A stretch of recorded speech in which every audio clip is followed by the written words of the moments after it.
এই মুহূর্তে খুব আলোচিত একটা বিষয় হচ্ছে রাখাইনে বাংলাদেশ কোনো মানবিক করিডোর দেবে কি দেবে না। বিষয়টা কী ধরনের? দেখুন, আপনারা জানেন আমাদের প্রতিবেশী দেশ, আমাদের ছোট্ট একটা প্রতিবেশী আছে, কিন্তু মানে আমাদের মিয়ানমারের সঙ্গে ছোট্ট একটা সীমান্ত আছে বাংলাদেশের, এবং সেই সীমান্ত দিয়ে আমরা বারবার দেখেছি যা কিছু ঘটে আমাদের জন্য নেগেটিভ কিছুই ঘটে। সেই সীমান্ত দিয়ে কিন্তু 10 লাখেরও বেশি রোহিঙ্গা আমাদের এখানে ঢুকে গেছে, আমরা ফেরাতে পারিনি অথবা ফেরাতে চাইনি, যেটা এখন আমাদের উপর একটা বিষ ফোড়া হিসেবে বসে আছে। সেই রাখাইনে আমাদের কাছ থেকে একটা মানবিক করিডোর চাওয়া হচ্ছে। কীভাবে চাওয়া হচ্ছে? আপনারা জানেন আরাকানের সঙ্গে আরাকান আর্মি ফোর্স, আরাকান যারা আছে, আরাকানের স্বাধীনতাকামী যে অংশটা, তাদের সঙ্গে মিয়ানমারের জান্তাদের বিরাট একটা যুদ্ধ হচ্ছে, এবং সেই যুদ্ধে রাখাইন রাজ্যটা মানে মিয়ানমারের অংশ, কিন্তু এই রাখাইন রাজ্যটা এখন আরাকানদের দখলে। কিন্তু এই রাখাইন এলাকায় একটা যুদ্ধ বিধ্বস্ত হয়, এবং সেখানে মানুষ এই যুদ্ধের কারণে উভয় পক্ষের গোলাগুলিতে এই জায়গাটা প্রচণ্ডভাবে এখন দুর্ভিক্ষ পীড়িত এলাকা আছে। এখানে অনেক মানে মানুষের প্রয়োজনীয় খাদ্য সামগ্রী নাই বললে মানে খুবই ভয়ঙ্কর অবস্থা এই জায়গাটাতে।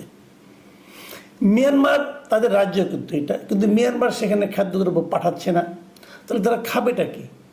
তাদের জন্য জাতিসংঘের পক্ষ থেকে কিছু খাদ্য সাহায্য পাঠাতে চাওয়া হচ্ছে, জাতিসংঘ পাঠাতে চায়, এবং সেই পাঠানোর ক্ষেত্রে বাংলাদেশের জায়গা, বাংলাদেশের ভূখণ্ড মানে কক্সবাজার থেকে রাখাইন পর্যন্ত একটা করিডোরের মতো, রাস্তার মতো করে দেওয়া হবে, এবং সেই রাস্তা দিয়ে জাতিসংঘের পাঠানো ত্রাণ সামগ্রী ওখানে পাঠানো হবে।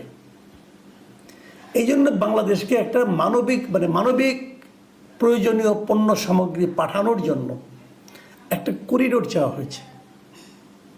এই হলো গিয়ে এই মানবিক করিডোরের ইতিহাস। চেয়েছে জাতিসংঘ, বাংলাদেশ এর মধ্যে নীতিগতভাবে রাজি হয়েছে বলে পরশুদিন মানে রবিবার বাংলাদেশের পররাষ্ট্র বিষয়ক উপদেষ্টা মোহাম্মদ তৌহিদ হোসেন জানিয়েছেন। রবিবার বিকালে উনি পররাষ্ট্র মন্ত্রণালয়ে একটা সাংবাদিক সম্মেলন হয়েছিল, সেই সাংবাদিক সম্মেলনে উনি সেটা জানিয়েছেন যে বাংলাদেশ নীতিগতভাবে করিডোর দেওয়াতে সম্মত হয়েছে। এখন এটা নিয়ে কিন্তু প্রশ্ন যে এই যদি আমরা করিডোরটা দেই তাহলে আমাদেরকে কোনো সমস্যা হবে? হতে পারে কিভাবে? দেখুন, এটা মিয়ানমারের একটা অংশ, সেই মিয়ানমারের অংশে অসুবিধা হচ্ছে, দুর্ভিক্ষ হচ্ছে, মানুষ হয়তো মারা যাচ্ছে, সেখানে খাদ্য সামগ্রী জাতিসংঘ পাঠাতে চায়, পাঠাতেই পারে। তো জাতিসংঘ এই জন্য বাংলাদেশকে ব্যবহার করতে চাচ্ছে কেন? আর বাংলাদেশের যদি চাইতেই পারে, এখান থেকে সহজ হবে, পাঠানোটা সহজ হবে, কিন্তু তাতে বাংলাদেশ রাজি হচ্ছে কেন? বাংলাদেশে রাজি হলে কি বাংলাদেশে কোনো ঝুঁকি নেই?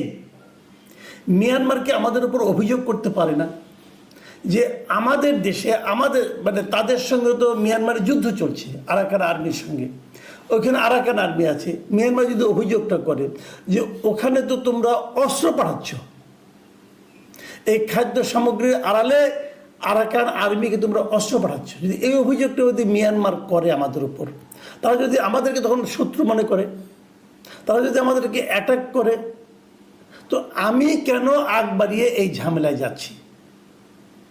এখন জাতিসংঘ একটা যুক্তি দিয়েছে, কিন্তু সেই যুক্তিটা হলো কি যে তারা বলছে যে যদি এই রাখাইন প্রদেশে এখন যে এরকম সংকট চলছে, এটা যদি এই দুর্ভিক্ষ যদি মোকাবেলার জন্য এখন ব্যবস্থা না নেওয়া হয়, তাহলে সেখানে কিন্তু রোহিঙ্গারা যেরকম ছিল, ওখানে তো রোহিঙ্গারা আরও অনেক রোহিঙ্গা আছে, রোহিঙ্গারা তো বটে, এবং বাদ বাকি যারা জনগোষ্ঠী সেখানে বসবাস করে তারাও কিন্তু বাংলাদেশে ঢুকে পড়তে পারে।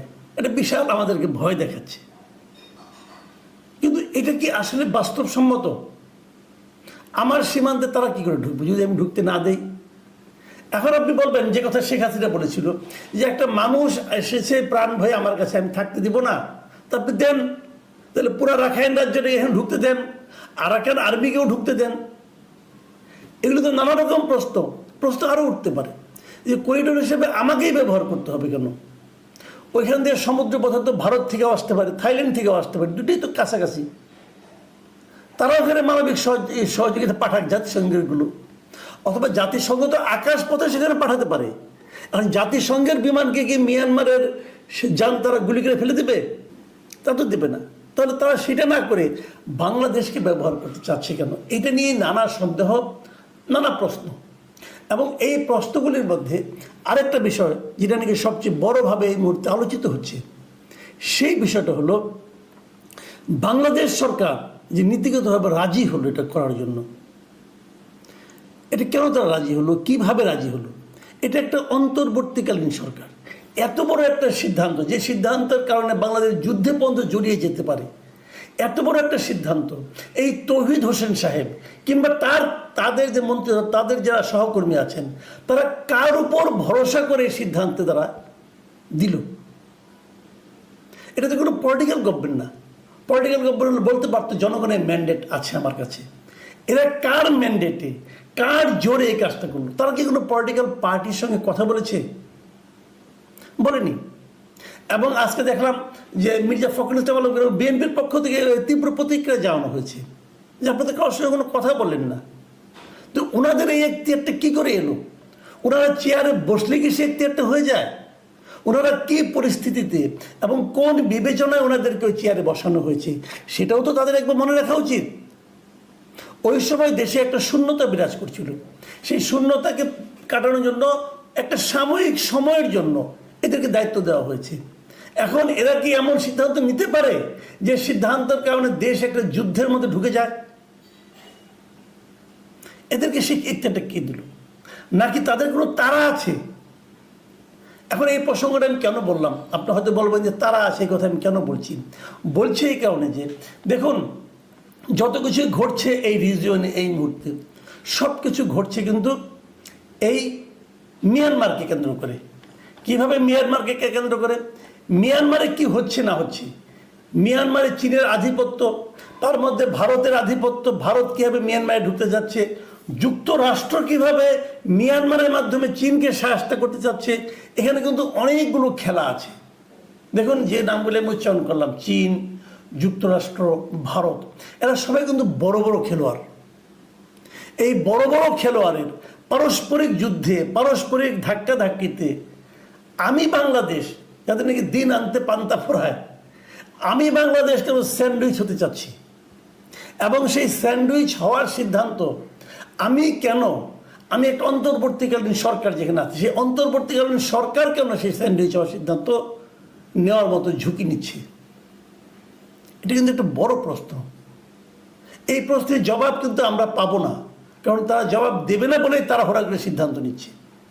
এখান থেকে আপনারা অনেক কিছু হয়তো চিন্তা করবেন, ভাববেন, আপনাদের মাথার মধ্যে কিন্তু অনেক চিন্তা আসবে যে এদেরকে তো কেউ অথরিটি দেয়নি, সে অথরিটি না পেয়ে তারা কেন এখানে যাচ্ছে? মানে সরকারে বসলে আপনাকে সাময়িক সময়ের জন্য বসানো হয়েছে, বসেই আপনি এত বড় একটা সিদ্ধান্ত নিতে পারেন না। আমি ডক্টর ইউনূস সরকারকে বলছি, আপনারা পারেন না রে ভাই। এবং এটা করে আপনারা একটা দেশকে ভয়ঙ্কর দুর্যোগের মধ্যে ঠেলে দিচ্ছেন। কিন্তু মাথায় রাখবেন, আগে সরকার প্রধান মানে শেখ হাসিনা, যাকে আমরা বলি যে সে মানে খুবই স্বৈরাচারী ছিল, অমুক ছিল, তো অনেক কিছু বলি আমরা, উনি কিন্তু এই ইঙ্গিতগুলো আগেই দিয়েছিলেন। এই সেন্ট মার্টিন নিয়ে, সেন্ট মার্টিন কিন্তু এখন সাধারণ মানুষের ঢোকাটাও খুব রেস্ট্রিক্টেড হয়ে গেছে। কেন রেস্ট্রিক্টেড হয়েছে, কি হচ্ছে ওখানে, অনেকে অনেক কিছু জানেন না। কিন্তু এই সময় ওই এলাকাটাকে, অস্থির এলাকাটাকে আমি কেন ওখানে ঘি ঢালছি, এই প্রশ্নগুলো কিন্তু সামনে কেন এখনই অলরেডি আসতে শুরু করেছে। আমি জানি না এই সমস্ত প্রশ্নের উত্তর এই সরকার কীভাবে দেবে, তবে আমি এটা বলবো এই সমস্ত ব্যাপারে সবারই আওয়াজ তোলার সময় এসেছে। এবং আমি সরকারকে বলবো, আপনারা পুনর্বিবেচনা করুন, চট করে সিদ্ধান্ত দিন না। আপনি রাষ্ট্রের পরের দেশে যত পলিটিক্যাল পার্টিগুলো আছে সবার সঙ্গে বসুন, সবাই মিলে যদি বলে, আপনি বলতে পারবেন আপনি একটা সবার ম্যান্ডেট নিয়ে কাজটা করেছেন।